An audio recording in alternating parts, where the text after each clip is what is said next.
점순댁, 네가 이 여종을 며칠 밤이나 도경의 사랑채에 들였느냐. 대감마님의 목소리는 낮았지만 방 안의 등잔불마저 얼어붙게 만들 만큼 서늘했습니다. 점순댁은 마룻바닥에 이마를 대고 있었고 최옥은 그 곁에서 숨조차 제대로 쉬지 못한 채 몸을 떨고 있었습니다. 대감마님의 손은 무릎 위에 놓인 지팡이를 꽉 쥐고 있었습니다. 바로 그때 끌려나가던 도경이 하인의 손을 뿌리치고 앞으로 뛰쳐나왔습니다. 아버님, 유모와 채옥이는 아무 잘못이 없습니다. 대감마님은 아들을 한번 노려본 뒤 다시 점순댁을 내려다보았습니다. 처음부터 말해보아라. 대체 네가 내 아들의 방에서 무슨 짓을 벌인 것이냐. 방 안에 무거운 침묵이 내려앉았습니다.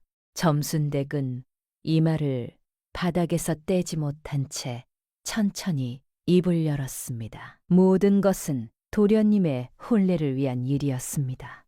대감마님, 부디 끝까지 들어주십시오. 이야기는 혼례를 한 달 앞둔 어느 저녁, 도경이 홀로 사랑방에 앉아 첫날 밤을 걱정하던 순간으로 거슬러 올라갑니다. 경주 이씨 가문의 도경은 어려서부터 글과 예만 익혀왔습니다.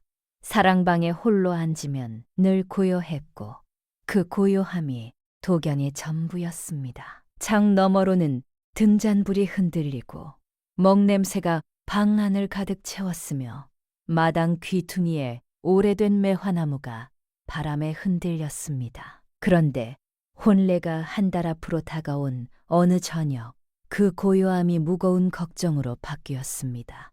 아이고, 첫날 밤을 어찌 치른다는 말인가. 도경은 무릎 위에 올려놓은 두 손만 내려다보았습니다. 학문은 닦아쓰되 여인의 마음을 여는 법도, 신부를 어찌 맞이해야 하는 법도 책 어디에도 적혀 있지 않았습니다. 도련님, 저녁진지 드시러 오시랍니다. 문 밖에서 들려온 목소리에 도경은 생각에서 깨어났습니다. 점순댁이었습니다. 45의 점순댁은 도경이 3살 때부터 그를 등에 업어 키운 유모였습니다. 24세 남편을 잃고 그 이듬해 아이마저 열병으로 떠나보낸 그녀는 도경을 제 뱃속에서 난 자식보다 더 극진히 보살펴왔습니다. 3살배기 도경이 밤새 열에 들떠올 때 그녀는 등에 업고 마당을 돌고 또 돌았습니다. 그 아이가 이제 혼례를 앞두고 있었습니다. 들어오세요, 유모. 문이 열리고 단정한 차림에 점순댁이 들어왔습니다. 그녀는 여종이었지만 몸가짐에 품이 있었고 말 한마디에도 깊은 사려가 담겨 있어 도경에게는 이 집 어느 어른보다 믿음직한 존재였습니다. 도련님, 며칠째 안색이 좋지 않으신데 무슨 걱정이 있으신가요? 점순댁은 밥상을 내려놓으며 조심스레 물었습니다. 도경은 고개를 숙이고 대답하지 않았습니다. 혹시 혼례 때문이신가요? 도경은 깜짝 놀라 고개를 들었습니다. 점순댁은 그의 마음을 이미 꿰뚫어보고 있었습니다. 아, 그런 건 아니고 말끝이 흐려졌습니다. 얼굴이 붉어졌습니다. 점순댁은 부드럽게 웃었습니다. 도련님, 이 점순댁이 도련님을 낳은 건 아니지만 젖을 먹이고 업어 키운 사람이지요. 도련님 속마음쯤은 압니다. 말에 도경은 긴 한숨을 내쉬었습니다. 유모, 사실은 첫날 밤이 걱정입니다. 점순댁은 잠깐 놀랐지만 곧 이해하는 눈빛이 되었습니다. 아이고, 그 걱정이셨군요. 귀하게 자라신 분들은 다들 그런 고민을 안고 혼례를 맞으신답니다. 도경은 유모가 나무라지 않자 안도했습니다. 정말 아무것도 모릅니다. 신부를 어찌 맞이해야 할지조차 모르겠습니다. 목소리가 점점 작아졌습니다. 점순댁은 잠시 생각에 잠기더니 조용히 일어났습니다. 그녀는 벽 쪽 선반 아래로 손을 뻗어 오래된 비단 보자기 하나를 꺼내들었습니다.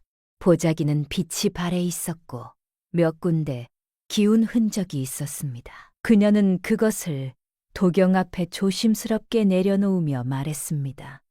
도련님, 만약 제가 합방의 도리를 조금 가르쳐 드린다면 어떠시겠습니까? 도경은 깜짝 놀라 점순댕을 바라보았습니다. 그녀는 평온했습니다. 그러나 눈빛에는 단단한 결심이 담겨 있었습니다. 유모가 나에게 그런 것을, 네, 도련님, 저도 한때는 부부의 연을 맺었던 사람이었습니다. 지금은 혼자이지만 여자로서 알아야 할 것은 알고 있지요. 그리고 이것이 있습니다. 점순댁은 보자기를 천천히 풀었습니다. 안에는 손바닥만 한 크기의 낡은 책이 들어 있었습니다. 표지에는 아무 제목도 없었고 겉면의 실밥은 풀려 너덜거렸으며 글씨는 여러 사람의 손을 거친 듯 군데군데 번지고 흐릿했습니다. 시어머니께서 혼인 전날 밤에 제게 주신 것입니다. 그 어른도 시어머니께 받으셨다고 하셨지요. 몇 대를 거쳐 내려온 것입니다. 책 이름도 없고 저자도 없습니다. 저 여인들이 살면서 터득한 것들을 적어 내려온 비방입니다.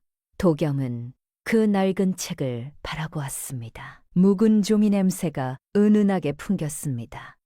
당혹스러웠지만 이 주제로 이야기 나눌 상대는 이 세상의 점순댁뿐이었습니다. 그래도 유모, 그것은 좀... 점순댁은 고개를 끄덕였습니다. 부끄러워하실 필요 없습니다. 이것도 글공부나 활쏘기처럼 사내가 갖추어야 할 도리 중 하나입니다. 말에 도겸은 조금 마음이 놓였습니다. 그렇다면 유모 가르쳐 주시겠습니까? 점순댁은 미소 지으며 고개를 끄덕였습니다. 그리고 조심스럽게 말을 이었습니다. 하지만 도련님, 제 나이에 혼자 시범을 보이기는 어렵습니다. 부엌에서 일하는 채옥이라는 아이가 있지요. 아직 혼인 전이지만 총명하고 배움이 빠릅니다. 그 아이를 통해 더 실제적인 가르침을 드릴 수 있을 것 같습니다. 도경은 잠시 망설였습니다. 여종을 데려온다고요? 네, 그 아이도 함께 배울 수 있으니 앞날에 도움이 될 것입니다. 물론 이 일은 절대 비밀로 지켜질 것입니다. 그리고 도련님, 한 가지 더. 점순댁은 잠시 멈추었습니다. 제가 이 방을 드나들 때는 매번 야참 쟁반을 들고 올 것입니다. 혹 누가 보더라도 의심을 사지 않기 위해서입니다. 도경은 그 말에 처음으로 긴장이 풀리며 고개를 끄덕였습니다. 좋습니다. 하지만 반드시 비밀을 지켜야 합니다. 물론입니다, 도련님. 그럼 오늘 밤 모두가 잠든 뒤 채옥이와 함께 도련님 방으로 찾아뵙겠습니다.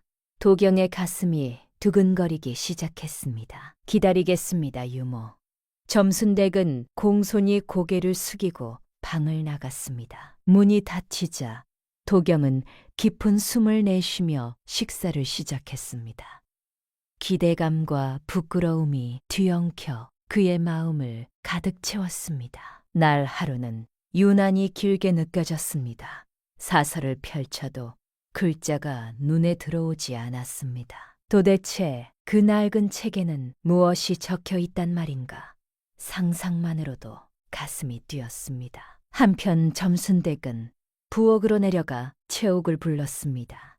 채옥은 절구 앞에 쪼그려 앉아 쌀을 찢고 있었습니다. 방망이를 내리칠 때마다 하얀 쌀겨가 피어올랐고 그녀의 가는 손목에는 힘줄이 도드라졌습니다.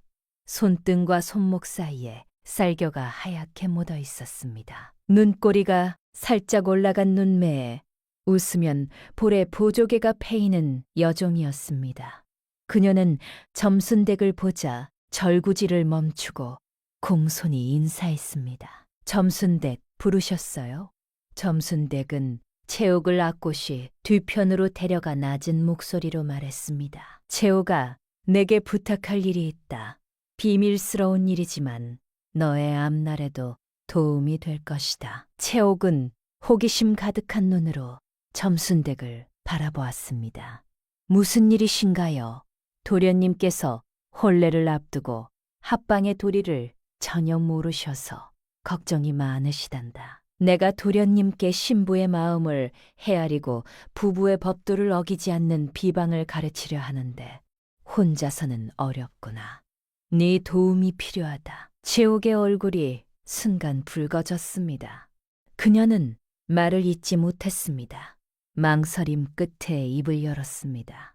점순댁, 저는 아직 그런 경험이 없어요. 그것보다 이 일이 드러나면 도련님께 해가 되지 않겠습니까? 점순댁은 그 말에 잠시 멈추었습니다. 채욱이 자신을 걱정하는 것이 아니라 도련님을 먼저 걱정하고 있었습니다. 아이가 이 일을 가볍게 여기지 않는다는 것을 점순댁은 그 한마디로 알았습니다.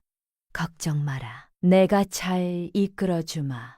절대 들키지 않도록 야참 핑계를 댈 것이다. 그리고 이 일은 절대 비밀이다. 채옥은 쌀겨 묻은 손을 앞치마에 문지르며 다시 한번 생각하는 듯 눈을 내리깔았습니다. 그리고 천천히 말했습니다. 알겠습니다, 점순댁. 다만 저는 도련님과 선을 넘는 일은 할 수 없습니다. 그 마음만 지켜주신다면 돕겠습니다. 점순댁은 채옥의 손을 따뜻하게 잡았습니다. 그리하마 채옥은 잠시 더 망설이다가 낮은 목소리로 물었습니다. 점순댁, 저는 어차피 이 집을 곧 떠나게 될 것이라는 말을 들었습니다. 도련님 혼례 후에는 저를 다른 집으로 보낼 것이라고요. 그렇다면 이 일은 제게도 해가 되지 않겠습니까? 점순댁은 채옥의 얼굴을 바라보았습니다. 그녀의 눈에는 두려움이 아니라 각오가 담겨 있었습니다. 제게 해가 되더라도 도련님 혼례만 잘 이루어진다면 그것으로 충분합니다. 점순댁은 그 말을 듣고 한동안 아무 말도 하지 못했습니다. 오늘 밤 모두 잠든 뒤 내 처소로 오너라. 날 저녁 해가 완전히 지기 전부터 부엌 한켠 어둠 속에서 한 여인이 점순댁의 움직임을 지켜보고 있었습니다. 덕세에 처였습니다. 손에는 빨랫감을 들고 있었지만 눈길은 야참 쟁반을 든 점순댁을 따라 사랑채 쪽으로 향해 있었습니다. 유머라더니 밤마다 별일이네. 그녀는 낮게 중얼거리며 입술을 굳게 다물었습니다. 30년을 이 집에서 대접받고 사는 점순댁이 그녀는 오래전부터 못마땅했습니다. 마침내 해가 지고 달이 솟아올랐습니다. 도경은 평소보다 일찍 방으로 돌아와 등잔불을 밝히고 기다렸습니다. 뜰을 걷는 발소리 하나에도 귀가 쫑긋했습니다. 도련님, 들어가도 되겠습니까? 문 밖에서 들려온 목소리에 도경의 심장이 뛰었습니다. 들어오세요, 유모. 문이 열리고 점순댁이 조용히 들어왔습니다. 한 손에는 야참 쟁반을 들고 있었고 그 뒤를 따라 작은 그림자가 들어왔습니다. 채옥이었습니다. 그녀는 고개를 숙인 채 수줍은 표정이었습니다. 도련님, 말씀드렸던 채옥이를 데려왔습니다.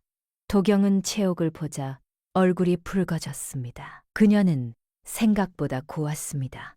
그리고 수줍음 속에도 어딘가 단단한 데가 있었습니다. 어서 오거라. 도경은 어색하게 대답했습니다. 채옥은 공손히 인사를 올리면서도 눈을 들어 도경을 똑바로 바라보았습니다. 도련님, 제가 이 자리에 있게 된 것은 도련님의 혼례가 잘 이루어지기를 바라서입니다. 그 마음 하나만 믿어주시기 바랍니다. 뜻밖의 말에 도경은 오히려 더 당황했지만 그 말 속에 담긴 진심이 느껴져 조용히 고개를 끄덕였습니다. 점순댁은 두 사람을 바라보며 미소 지었습니다. 그리고 보자기에서 그 낡은 책을 꺼냈습니다. 도련님, 먼저 마음을 편히 가지셔야 합니다. 이 책에는 6가지 비방이 적혀 있습니다. 마음을 여는 첫 예법, 살결보다 마음을 먼저 살피는 법, 여인을 편히 품는 법, 호흡을 맞추는 법, 숨결을 읽는 법, 그리고 기다림과 절제의 법. 오늘은 그 첫 번째를 배우실 것입니다.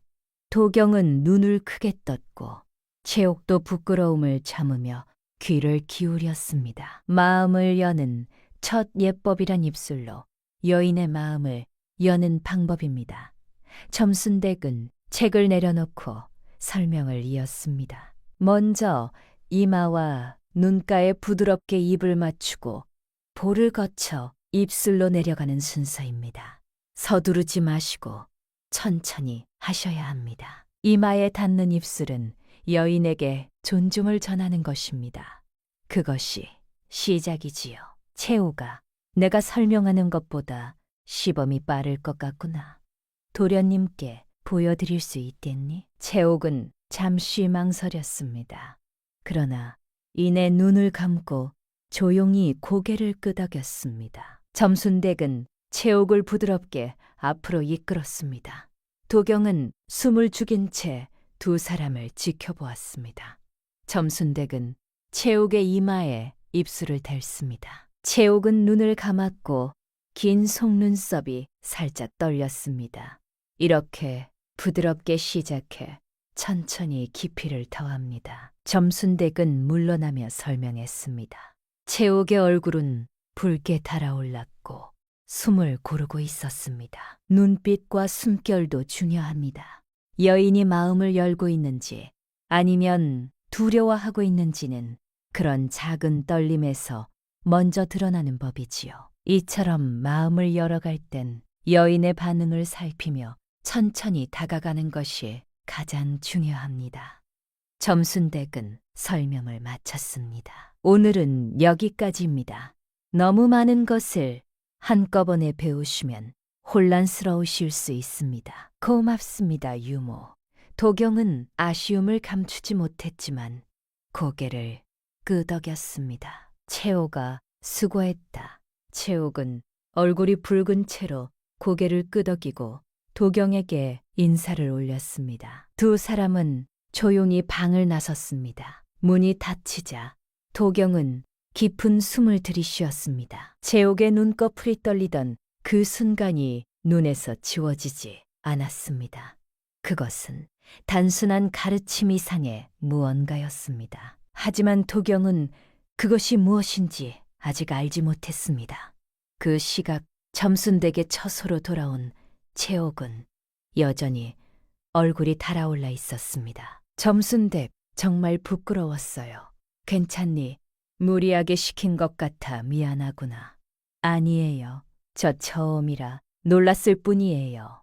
그런데 점순대 조금 전에 복도를 지나오다 덕수의 처와 마주쳤어요.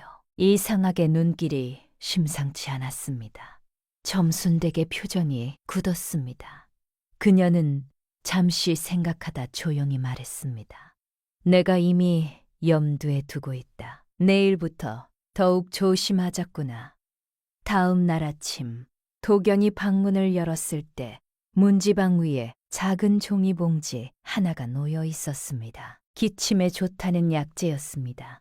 도경은 그것이 누구의 것인지 금세 알 것 같았습니다. 지난밤 조용히 고개를 숙이고 들어왔던 채옥, 그리고 그가 낮에 몇 번 기침하던 소리를 그냥 지나치지 않았을 사람. 도경은 그 봉지를 한동안 손에 들고 바라보았습니다.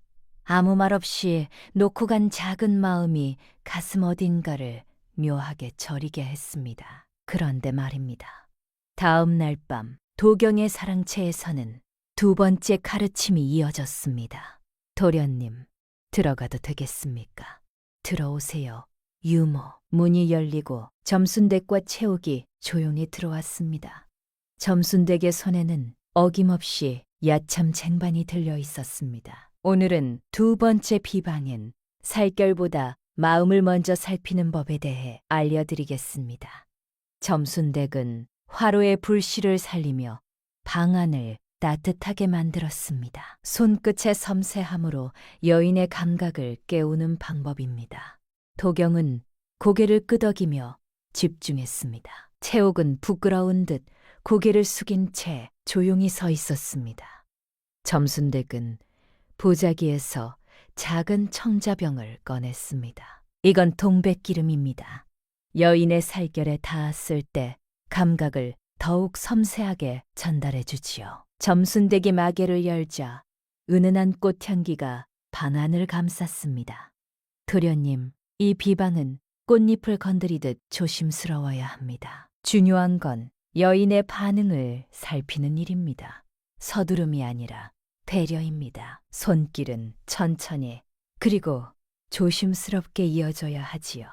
점순댁은 채옥의 어깨에 손을 얹고 천천히 쓸어내렸습니다. 채옥은 살짝 떨며 눈을 감았습니다. 여인은 처음엔 긴장되어 있지만 손길이 조심스럽고 진심이 담기면 천천히 마음을 놓기 시작합니다. 도경은 모든 동작을 눈에 새기듯 바라보았습니다. 채옥은 숨을 가쁘게 몰아쉬었고 점순댁은 그녀를 조심스레 감싸 안았습니다. 이제 오늘 가르침은 여기까지입니다. 채옥아, 수고했다. 도련님께 큰 도움이 되었단다. 채옥은 얼굴을 붉힌 채 고개를 숙이며 인사했습니다. 두 사람은 조용히 방을 나섰고 문이 닫히자 도경은 길게 한숨을 내쉬었습니다. 복잡한 감정이 그의 마음을 뒤흔들었습니다. 그런데 그것은 가르침에 대한 감흥이 아니었습니다. 채옥이 처음 이 자리에 오면서 했던 말이 머릿속에서 지워지지 않았습니다. 도련님의 혼례가 잘 이루어지기를 바라서입니다. 그 말 한마디가 왜 이리 마음에 걸리는 것인지 도경은 알 수 없었습니다. 그런데 말이지요. 그날 밤 점순댁이 처소로 돌아오자 채옥은 한동안 자리에 앉지도 못한 채 서 있었습니다. 낯빛이 창백했습니다.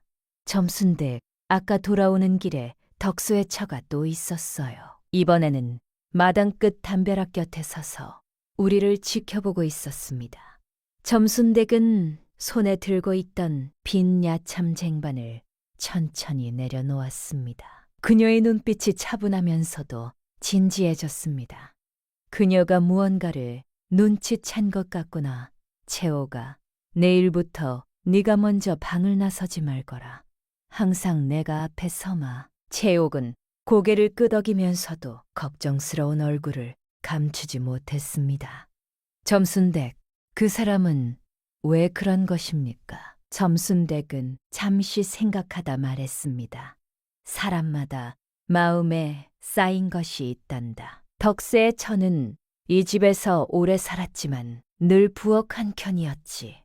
내가 대감마님과 마님의 신임을 받는 것을 곱게 보지 않았을 게야. 그것이 오래 쌓이면 언젠가는 터진다. 그러니 우리가 조심해야 한다. 채옥은 그 말을 듣고 더 이상 묻지 않았습니다. 그러나 가슴 한켠에 무언가 차갑고 무거운 것이 들어앉았습니다. 다음 날 저녁, 도경은 평소보다 긴장된 마음으로 점순댁과 채옥을 기다렸습니다. 그는 창밖을 내다보며 정원 위로 내려앉은 달빛을 바라보았습니다. 그런데 그 달빛 아래 정원 한켠에 낯선 그림자가 서 있는 것이 보였습니다. 잠깐 보았다가 사라졌습니다. 도경은 눈을 비볐습니다. 기분 탓인가? 도련님, 들어가도 되겠습니까? 익숙한 목소리에 도경은 재빨리 돌아섰습니다. 점순댁이 혼자 문 앞에 서 있었습니다. 들어오세요, 유모. 채옥이는 오지 않았습니까? 도련님, 채옥이가 오늘은 몸이 좋지 않습니다. 점순댁은 잠시 말을 고르는 듯 했습니다. 몸이 아픈 게 아닙니다. 채옥이가 저에게 솔직히 말했습니다. 어젯밤부터 스스로 마음을 다잡기가 어렵다고, 도련님께 마음이 생겨버릴 것 같아 두렵다고. 만약 이 일이 들통나면 피해는 도련님이 아니라 자신이 받게 될 것이라는 것도 잘 알면서도 그보다 도련님께 폐가 될까봐 더 두렵다고 했습니다. 방안이 조용해졌습니다. 도경은 아무 말도 하지 못했습니다. 점순댁은 차분하게 말을 이었습니다. 채옥이 스스로 오늘은 오지 않겠다고 했습니다. 현명한 아이입니다. 도련님께서도 그 마음을 헤아려 주세요. 도경은 창밖을 바라보았습니다. 달빛이 마당을 희게 물들이고 있었습니다. 그의 가슴 안에서 무언가가 흔들리고 있었습니다. 그것이 무엇인지 이번에는 조금 알 것 같았습니다. 오늘은 세 번째 비방인 여인을 편히 품는 법에 대해 가르쳐 드리겠습니다. 점순댁은 차분히 말하며 보자기를 풀었습니다. 여인의 몸을 온전히 감싸 안으며 편안함과 만족감을 전하는 법입니다. 단순한 접촉이 아닌 진심을 전하는 것이지요. 도경은 진지하게 고개를 끄덕이며 들었습니다. 점순댁은 청자병에서 동백기름을 꺼내 손등에 살짝 발랐습니다. 잠시 망설이던 점순댁은 조심스레 말을 이었습니다. 도련님, 채오기가 없어 시범을 보이기 어렵습니다. 오늘은 도련님께서 직접 저에게 시도해 보시는 게 좋겠습니다. 도경은 놀라 잠시 말이 막혔지만 점순댁의 진지한 표정에 고개를 끄덕였습니다. 괜찮으시겠습니까, 유모? 물론입니다. 저는 도련님의 유모입니다. 부끄러워하실 필요 없습니다. 점순댁은 저고리를 흐트러뜨리지 않은 채 등을 돌려 앉았습니다. 도경은 동백기름을 묻힌 손끝을 그녀의 어깨 위 옷자락에 아주 조심스럽게 얹었습니다. 살결을 드러내지 않아도 손길의 무게와 망설임은 충분히 전해졌습니다. 위에서 아래로 그리고 바깥에서 안쪽으로 천천히 흐름을 익히세요. 여인은 손끝보다 먼저 마음의 조심스러움을 느낍니다. 이것은 단순한 접촉이 아니라 상대를 함부로 대하지 않겠다는 약속입니다. 점순댁의 목소리 끝에는 오래 눌러온 모성의 떨림이 묻어 있었습니다. 세살배기 도경이 밤새 열을 식히며 등에 엎여 잠들던 무게가 지금도 등 뒤에 남아있는 것 같았습니다. 어미 아닌 어미의 손으로 키운 아이에게 이제 세상의 법도를 가르치고 있다는 생각에 그녀는 잠시 숨을 삼켰습니다. 오늘은 여기까지입니다. 점순댁은 천천히 일어나 옷매무새를 가다듬었습니다. 내일은 채우기도 함께 와서 호흡을 맞추는 법을 알려드리겠습니다. 맙습니다, 유모. 오늘도 많은 것을 배웠습니다. 점순댁은 가만히 고개를 끄덕이며 조용히 방을 나섰습니다.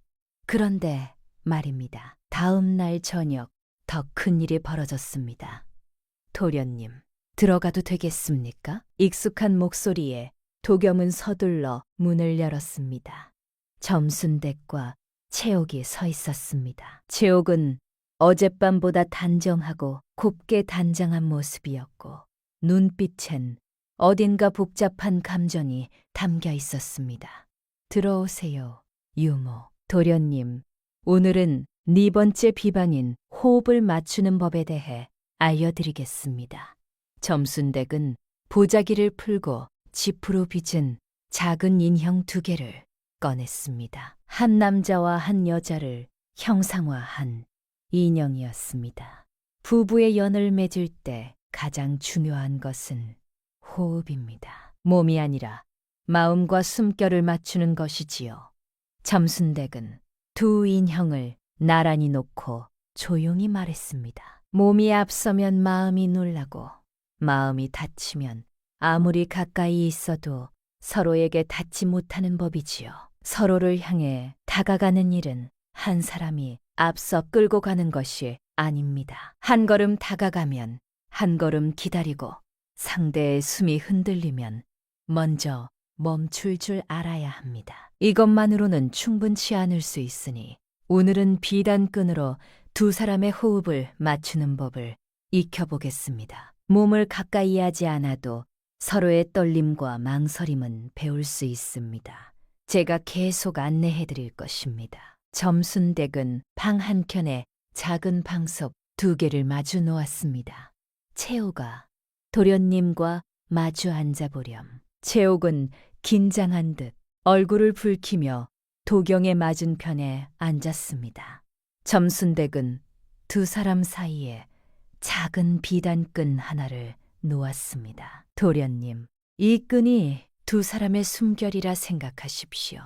한쪽이 너무 세게 당기면 끊어지고 한쪽이 놓아버리면 이어지지 않습니다. 2 사람은 조심스럽게 끈의 양끝을 잡았습니다. 도경이 숨을 들이쉬면 채옥이 조금 늦게 따라왔고, 채옥이 숨을 내쉬면 도경이 그 흐름을 맞추려 애썼습니다. 몸을 가까이 하지 않아도 서로의 떨림은 충분히 전해졌습니다.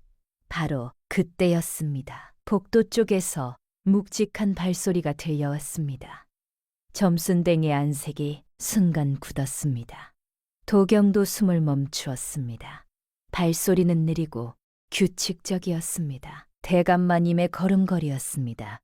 점순대는 눈짓으로 채옥에게 신호를 보냈습니다. 채옥은 비단끈을 움켜쥔 채 숨을 참았습니다.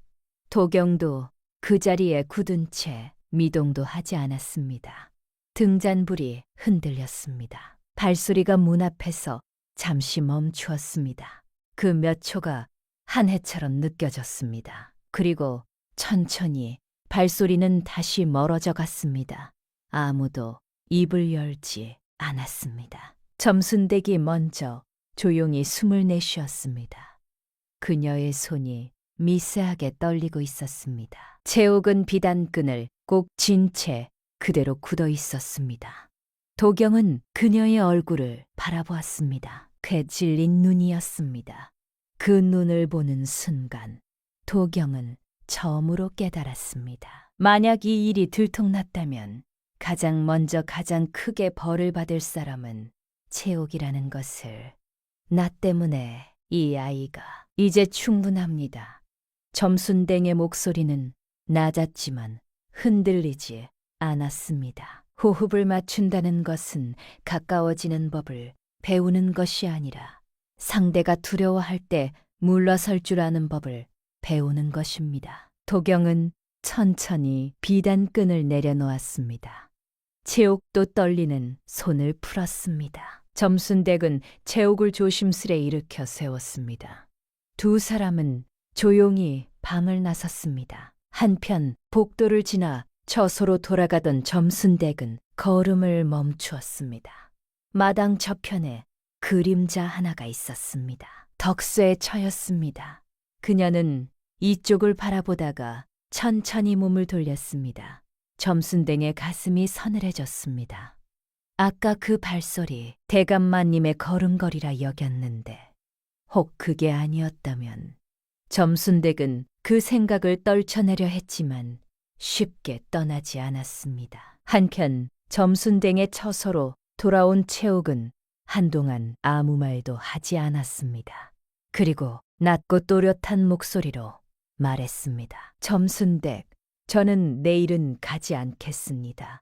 아까 발소리가 멈추었을 때 저는 도련님이 걱정되었습니다. 제가 계속 이 자리에 있으면 도련님께 해가 됩니다. 점순댁은 채옥의 손을 잡았습니다. 그리고 오랫동안 아무 말도 하지 않았습니다. 그런데 말입니다. 다음 날 저녁이 되자 또 다른 일이 벌어졌습니다. 도련님, 들어가도 되겠습니까? 익숙한 목소리에 도경은 재빨리 문을 열었습니다. 그러나 문 앞에 서 있는 이는 점순댁 혼자였습니다. 도경은 실망한 표정을 감추지 못했습니다. 채옥이는 오지 않았습니까? 점순댁은 잠시 멋뭇거렸습니다. 채옥이가 스스로 오지 않겠다고 했습니다. 도련님께 마음이 생기는 것도 두렵지만 그것보다 도련님께 폐가 될까봐 더 두려워하고 있습니다. 도경은 창밖을 바라보았습니다. 달빛이 마당을 희게 물들이고 있었습니다. 그는 자신의 가슴 안에서 무언가가 점점 선명해지고 있음을 느꼈습니다. 자신에 대한 걱정보다 나를 먼저 걱정하는 사람. 그 아이는 도대체 어떤 아이인가? 오늘은 5번째 비방인 숨결을 읽는 법에 대해 가르쳐 드리겠습니다. 점순대끈 말을 이었습니다. 부부의 연을 맺을 때 자연스럽게 흘러나오는 감정의 소리를 말합니다. 그것은 단순한 반응이 아니라 진심에서 우러나는 감정의 표현이지요. 채우기가 없어 오늘은 제가 직접 안내해 드리겠습니다. 도련님께서 지금까지 배우신 비방을 하나씩 되짚어 보시면서 제가 숨결을 통해 감정을 어떻게 표현하는지 느껴보시기 바랍니다. 도경은 천천히 점순댁 앞에 앉았습니다. 점순댁은 손등을 내밀며 말했습니다. 도련님, 숨결을 읽는다는 것은 반드시 몸을 가까이 해야 한다는 뜻이 아닙니다. 손끝의 떨림, 말끝에 섞이는 숨, 눈을 피하는 순간에도 마음은 드러나는 법이지요. 도경은 그녀의 손등 위에 조심스럽게 손을 얹었습니다. 점순댁은 작게 숨을 들이쉬었습니다. 그 떨림은 설렘이 아니었습니다. 이 아이가 처음 내 등에 엎여 잠들던 날과 지금 이 순간이 한꺼번에 밀려왔기 때문이었습니다. 그래서 목소리가 떨렸습니다. 여인의 숨결은 감정을 숨기지 못합니다.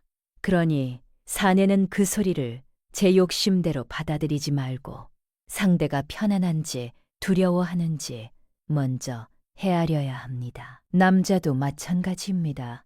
말이나 숨결을 통해 여인에게 자신의 마음을 전하되 곱다, 수고했다, 고맙다는 말처럼 상대를 높이는 말을 아끼지 말아야 합니다. 도경은 진지하게 고개를 끄덕였습니다. 잘 알겠습니다, 유모. 점순댁은 가볍게 미소 지었습니다. 내일은 마지막 비방인 기다림과 절제의 법을 알려드리겠습니다. 채우기가 함께 올 수 있기를 바랍니다. 마지막 밤, 도경은 그 어느 때보다 고요한 마음으로 앉아 있었습니다. 지난 며칠 동안 배운 것들이 머릿속을 채우고 있었지만 정작 그의 마음을 가득 채운 것은 기술도 비방도 아니었습니다. 채우기가 했던 말이었습니다. 그리고 채우기가 한 것들이었습니다. 문지방에 놓인 약봉지, 스스로 오지 않겠다고 물러선 그 저녁, 발소리가 멈추었을 때 비단끈을 움켜쥐던 손, 모든 것들이 도경의 눈앞에 하나씩 펼쳐졌습니다. 저는 도련님의 혼례가 잘 이루어지기를 바라서 이 자리에 있습니다. 말이 처음 들었을 때는 그저 예의 바른 인사처럼 들렸습니다. 그런데 지금은 달랐습니다. 그것은 자신을 내려놓은 말이었습니다. 여종이라는 자리에서 채우기 할 수 있는 가장 단단한 말이었습니다. 도경은 등잔불을 바라보았습니다. 이 혼례를 치르면 채우기는 어디로 가는가? 다른 집으로 팔려가는가?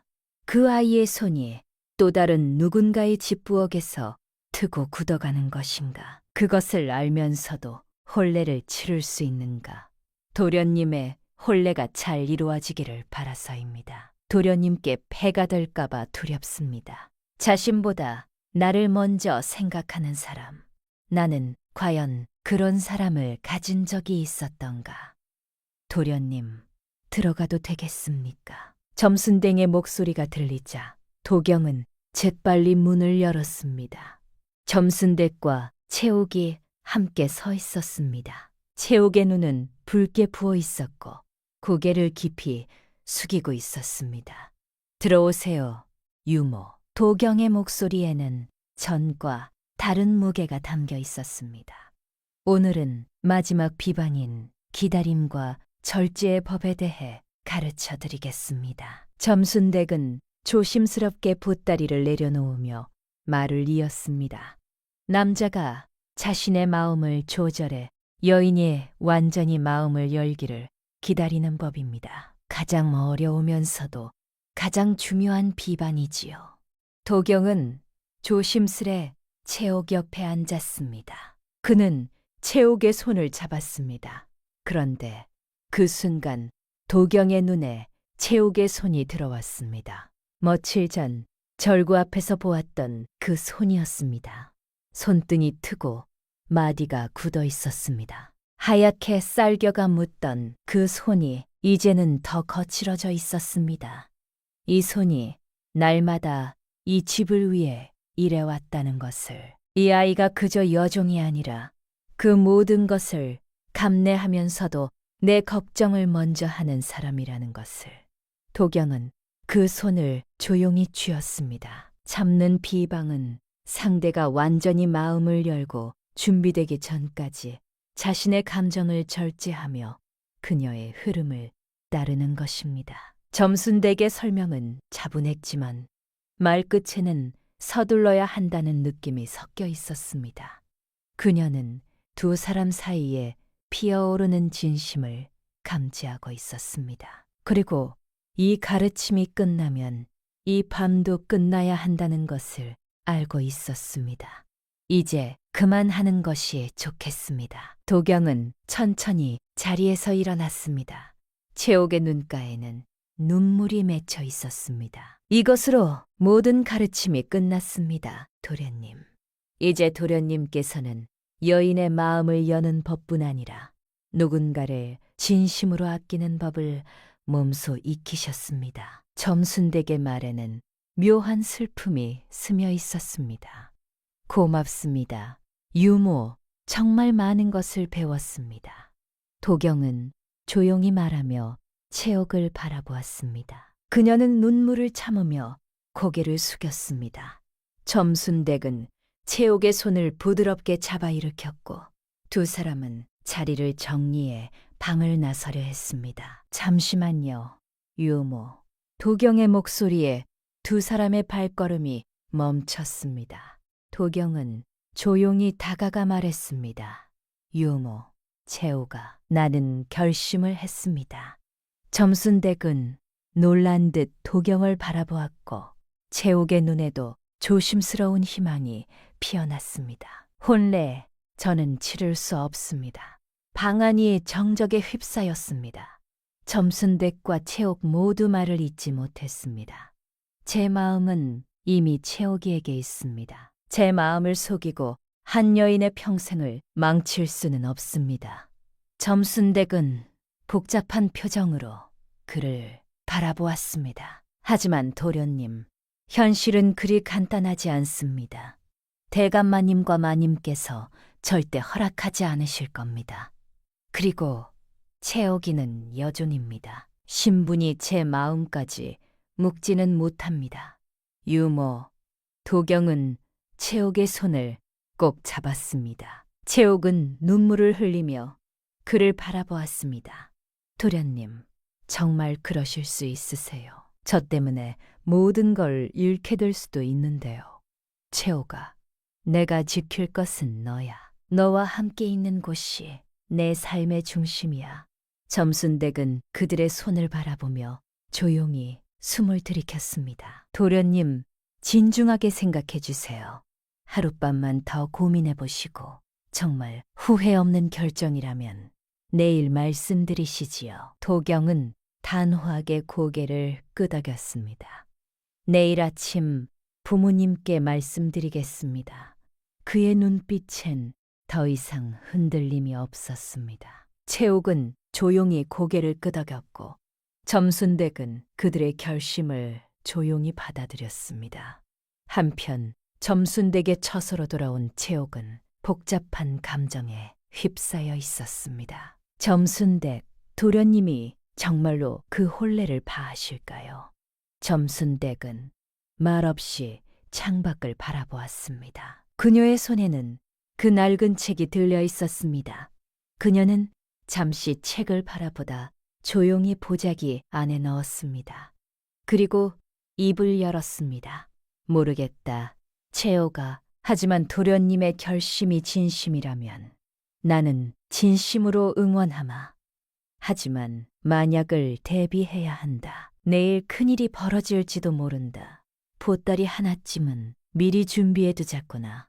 채옥은 조용히 고개를 끄덕였습니다. 그녀의 마음은 도겸을 향한 사랑으로 가득했지만 그 사랑이 가져올 결과를 생각하니 두려움도 함께 일렁이고 있었습니다. 다음 날 아침, 도경은 정갈한 차림으로 부모님을 찾아뵈었습니다. 그의 표정은 진지했고 눈빛에는 단호함이 담겨 있었습니다. 아버님, 어머님, 드릴 말씀이 있습니다. 부모는 의아한 표정으로 그를 바라보았습니다. 무슨 일이냐, 도경아. 도경은 깊은 숨을 들이쉬고 고개를 들었습니다. 그 혼례, 저는 치를 수 없습니다. 순간 방 안이 조용해졌습니다. 뭐라고? 아버지의 목소리가 격해졌고 어머니는 놀라 입을 가렸습니다. 다른 사람이라니 누구냐? 도경은 단호하게 대답했습니다. 채옥이입니다. 그 여종 채옥이 말이냐. 어머니가 믿기지 않는다는 듯 외쳤습니다.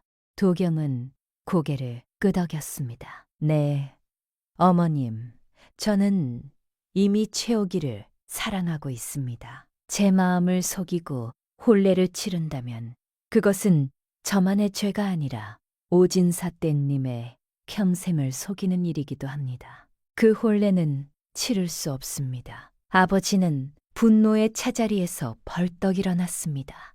양반이 여종과 사랑을 한다고 이게 무슨 망발이냐. 신분이 제 마음까지 묶지는 못합니다. 아버님, 아버지는 옆에 있던 지팡이를 집어들어 바닥을 세게 내리쳤습니다. 퀻 하는 소리가 방 안을 울렸습니다. 오진사택에서 이미 사주단자를 받아갔다. 내 말 한마디면 이 집안뿐 아니라 저 집안 딸의 앞날까지 짓밟히는 것이다. 그것을 알고도 그런 말을 하느냐. 이런 파렴치한 놈. 이 놈을 당장 가두어라. 도경이 저항하기도 전에 하인들이 들이닥쳤습니다. 죄송합니다, 아버님. 하지만 제 마음은 변하지 않을 것입니다. 어머니는 울음을 터뜨렸습니다. 그 여종이 널 홀린 게 분명해. 도대체 무슨 일이 있었던 거냐? 아버지는 하인을 향해 외쳤습니다. 채옥이를 데려와라. 점순댁도 함께. 그리고 이 아이는 방에 가두어라. 얼마 후 두 사람이 방에 들어왔습니다. 채옥은 공포에 질린 채 고개를 숙였고 점순댁은 도경을 걱정스러운 눈빛으로 바라보았습니다. 이게 무슨 일이냐? 점순댁, 네가 이 아이를 부추긴 것이냐? 그때였습니다. 아버지의 목소리가 돌연 날카롭게 변했습니다. 아니, 내가 이미 알고 있다. 점순댁. 네가 밤마다 사랑채를 드나든 것을 내 눈과 귀가 되어준 자가 있었다. 누가 믿던 자다. 이 집 부엌을 함께 쓰던 덕수의 처가 낙낙이 구했다. 30년을 이 집 안 사람처럼 드나든 내 꼴이 못마땅했다더구나. 밤마다 야참 쟁반을 들고 사랑채로 향하는 네 뒷모습을 빠짐없이 보았다고 했다. 방 안이 얼어붙었습니다. 점순댁의 안색이 하얗게 질렸습니다. 그녀는 무릎을 꿇고 고개를 숙였습니다. 대감마님, 모든 것은 제 책임입니다. 도련님이 혼례를 앞두고 걱정이 많으셔서 제가 조금이라도 도움을 드리려 했습니다. 그러나 도움, 거언이라 하느냐. 아버지는 화가 치솟아 그녀를 향해 지팡이를 들었습니다. 그 순간 끌려나가던 도경이 하인의 손을 뿌리치고 막아섰습니다. 아버님, 제발 그만하십시오. 유모는 아무 잘못이 없습니다. 비켜라, 이 불효자식아. 저를 벌하시더라도 유모와 채옥이에게는 손대지 마십시오. 팽팽한 대치 속에서 채옥이 갑자기 무릎을 꿇었습니다. 대감마님, 모든 것은 제 잘못입니다. 분수를 넘는 마음을 품었습니다. 도련님은 죄가 없습니다. 저를 벌해 주십시오. 채옥은 눈물을 흘렸고 도경은 그녀를 향해 다가가려 했지만 하인들이 그를 붙잡았습니다. 이 불효자식, 정신을 차릴 때까지 방에 가두어라. 도경은 저항했지만 결국 끌려나갔습니다. 채옥아, 유모, 그의 외침이 점점 멀어졌고 방 안에는 무거운 침묵이 내려앉았습니다. 점순댁, 네가 30년을 충실히 일했기에 목숨만은 살려주마.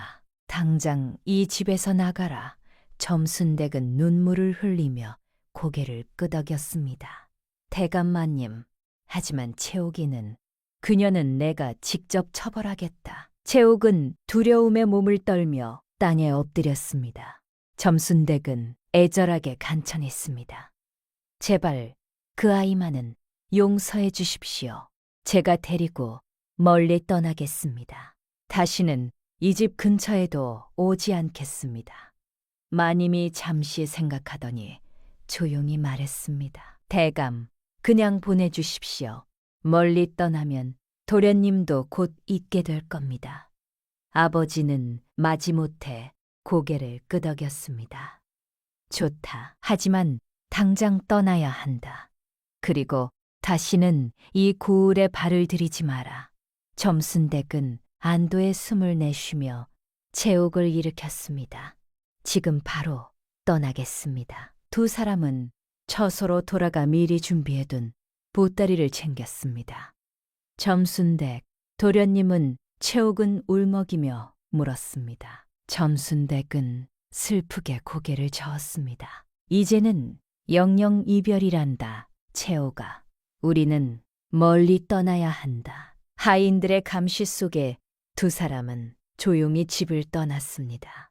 한편 방에 갇힌 도경은 창문 너머로 그 모습을 보며 분노와 절망에 떨었습니다. 채옥아, 유모, 그의 외침은 허공에 흩어졌습니다. 그는 결국 무력하게 바닥에 주저앉았습니다. 손 안에는 아무것도 없었습니다. 얼마나 시간이 흘렀는지 알 수 없었습니다. 해가 기울고 방 안이 어두워졌습니다. 아무도 등잔을 밝혀주러 오지 않았습니다. 도경은 어둠 속에 그대로 앉아 있었습니다. 채옥이 걸어 나가던 모습이 눈에서 지워지지 않았습니다. 고개를 숙이고 점순댁의 손에 이끌려 돌아보지 못하고 아이는 한 번도 자신을 위해 운 적이 없었습니다. 내 걱정을 하면서도 울지 않았습니다. 도경은 그제야 눈물이 났습니다. 밤이 깊어가던 중 조심스러운 발소리와 함께 문이 살짝 열렸습니다. 도경의 어머니였습니다. 정신 좀 차렸느냐? 도경은 어머니를 바라보며 말했습니다. 어머니, 저는 채옥이를 사랑합니다. 지금도 그렇습니다.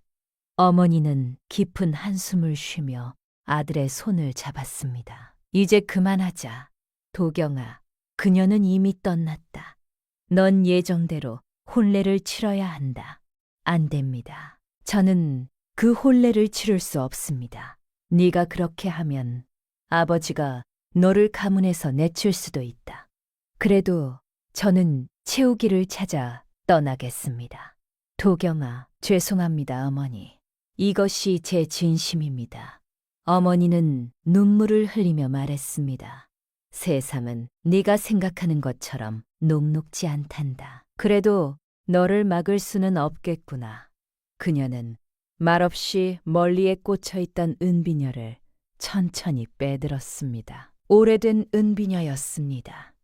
끝이 살짝 검대변해 있었고 가운데에는 작은 국화무늬가 새겨져 있었습니다. 어머니가 시집 올 때 친정어머니께서 쥐어주신 것이었습니다. 어머니는 그것을 도경의 손에 조용히 쥐어주었습니다. 그리고 품에서 작은 주머니도 꺼내 건넸습니다. 이건 네가 길을 떠날 때 써라. 그리고 이 비녀는 네 어미가 줄 수 있는 전부다. 가거든 어디선가 쓸 곳이 있을 것이다. 도경은 눈시울을 붉히며 어머니를 안았습니다. 어머니는 아들의 등을 한 번 가만히 쓰다듬었습니다. 그리고 조용히 말했습니다. 내일 아침 아버지가 사냥을 가실 거야. 그때 떠나라. 어머니는 마지막으로 아들의 얼굴을 천천히 바라보다 돌아섰습니다. 뒤를 돌아보지 않았습니다. 다음 날 아침 도경의 아버지가 사냥을 떠났습니다. 어머니가 몰래 열어준 문을 지나 도경은 조용히 집을 떠났습니다. 그는 은비녀를 품에 단단히 품었습니다. 어머니의 말이 귓가에 남아 있었습니다. 가거든 어디선가 쓸 곳이 있을 것이다. 여러 날을 걸었습니다.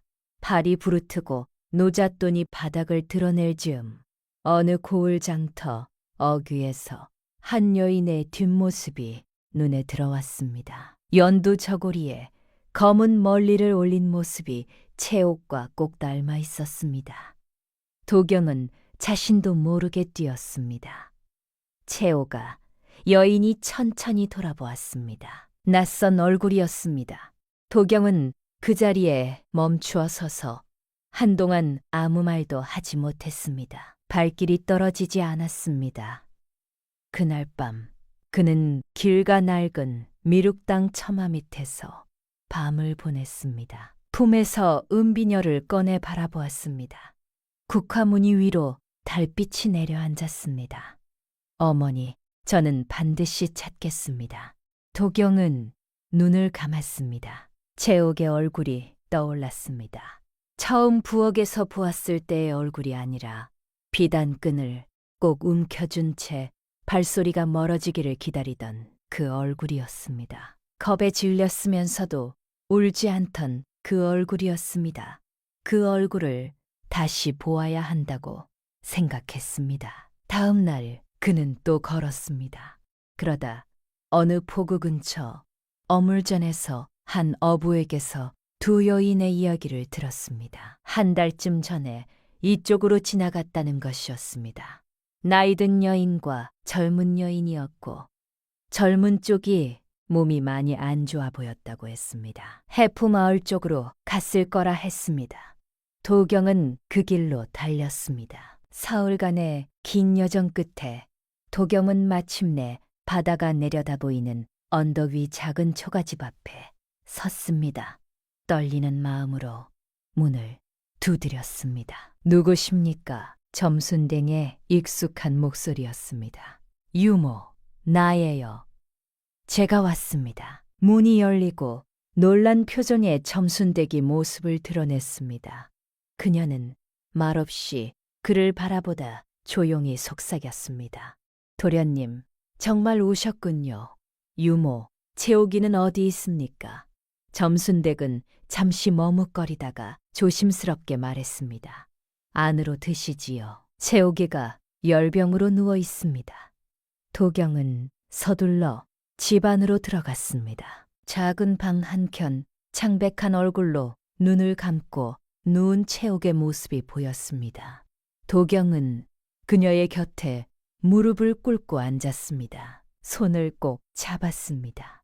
차가웠습니다. 손등 위로 파란 핏줄이 비쳐 보였습니다. 한때 쌀겨로 휘었던 그 손이 이제는 바닷바람과 거친 일로 더욱 거칠고 트여 있었습니다. 가슴이 저릿했습니다. 무슨 일이 있었던 건가요, 유모? 집을 떠난 뒤부터 채옥이는 하루도 편히 웃지 못했습니다. 먹지도 자지도 않고 그러다 병이 들었습니다. 도경은 채옥의 이마에 손을 얹었습니다. 이마는 뜨겁고 숨결은 약했습니다. 점순댁, 이 근처에 의원이 있습니까? 도경은 품에서 노잣돈 주머니를 꺼냈습니다. 거의 바닥이었습니다. 그는 잠시 망설이다가 은비녀를 꺼냈습니다. 이걸 가지고 의원을 불러주십시오. 유모, 이것은 도련님 어머님 것 아닙니까? 도경은 고개를 끄덕였습니다. 어머니가 쓸 곳이 있을 것이라 하셨습니다. 지금이 그때입니다. 점순댁은 말없이 그것을 받아들었습니다. 그리고 눈물을 참으며 밖으로 나섰습니다. 채옥아, 내가 왔다. 나다. 채옥의 눈꺼풀이 살짝 떨리더니 천천히 떠졌습니다. 도련님, 정말 도련님이세요. 그래, 채호가. 널 찾기 위해 여기까지 왔다. 그녀는 눈물 고인 눈으로 그의 얼굴을 만졌습니다. 꿈인 줄 알았어요. 이건 꿈이 아니야. 이제부터는 우리 함께 할 거야. 그의 재회를 지켜보던 점순댁은 조용히 눈물을 훔치고 방을 나섰습니다.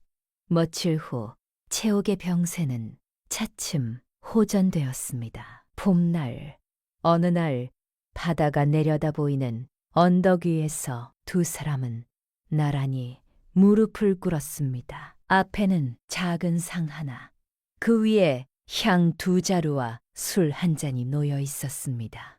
점순댁이 정성껏 차린 것이었습니다. 점순댁은 두 사람 앞에 서서 조용히 말했습니다. 하늘과 바다를 증인으로 삼아 이 두 사람의 100년 가약을 맺겠습니다. 바다바람이 불어왔습니다. 향연기가 흔들렸습니다. 멀리서 파도 소리가 들렸습니다. 그것이 혼례음악이었습니다. 비단도 없고 가래도 없고 하객도 없었습니다. 그러나 점순댁은 이 자리가 자신이 살면서 본 어떤 혼례보다 진심에 가깝다고 생각했습니다. 두 사람은 말없이 그 술잔을 나누어 마셨습니다. 그리고 도경은 품에서 작은 무언가를 꺼냈습니다. 은비녀였습니다. 의원을 불렀다가 약값을 치르고 남은 것을 점순댁이 돌려준 것이었습니다. 도경은 채옥의 머리에 그것을 조심스럽게 꽂았습니다. 채옥은 그것이 무엇인지 알았습니다. 눈물이 흘렀습니다. 오늘부터 너는 내 앞에 앉은 사람이야. 내 곁에 숨은 사람이 아니라. 채옥은 말을 잇지 못했습니다. 눈물만 흘렸습니다. 점순댁은 그 모습을 바라보며 조용히 고개를 돌렸습니다. 그녀의 뺨에도 눈물이 한 줄 흘렀습니다. 시간이 흘렀습니다. 도경과 채옥은 두 아이의 부모가 되어 소박하지만 평온한 삶을 살아갔습니다. 점순댁은 두 아이를 정성껏 돌보며 그 곁을 지켰습니다. 그녀의 눈가는 조금 더 깊어졌고 미소에는 세월이 스며 있었습니다. 때때로 점순댁은 깊은 밤 홀로 마당에 나와 바다를 바라보며 조용히 앉아 있었습니다. 그녀의 손에는 그 낡은 책이 들려 있었습니다. 그녀는 잠시 책을 바라보다 무릎 위에 조용히 내려놓았습니다. 더 이상 펼치지 않았습니다. 점순댁의 가슴속에 남아있던 것은 3살배기 도경을 등에 업고 밤새 열을 식혀주던 날부터 품어온 어미 아닌 어미의 정이었습니다. 이제 그녀는 그 정을 채옥과 두 아이에게 나누어주며 살아갔습니다. 그녀는 스스로에게 말하곤 했습니다. 나는 이 아이들의 유모야. 그리고 이 가족의 지킴이야. 어느 날 아침 채옥이 물동이를 이고 마당을 지나다 점순댁 곁에 멈추어 섰습니다. 아침 햇살 속에 채옥의 멀리에 꽂힌 은비녀가 빛났습니다. 과무니 위로 햇살이 내려앉았습니다. 점순댁은 그것을 보고 가만히 눈을 감았습니다. 마님은 이미 알고 계셨던 것이다. 그 비녀를 내어주시던 그날부터 그녀는 말없이 미소 지었습니다. 세월이 흐르고 아이들이 자라며 웃음소리가 집안 가득 울려 퍼졌습니다. 점순댁은 언제나 그 소리를 들으며 미소 지었습니다.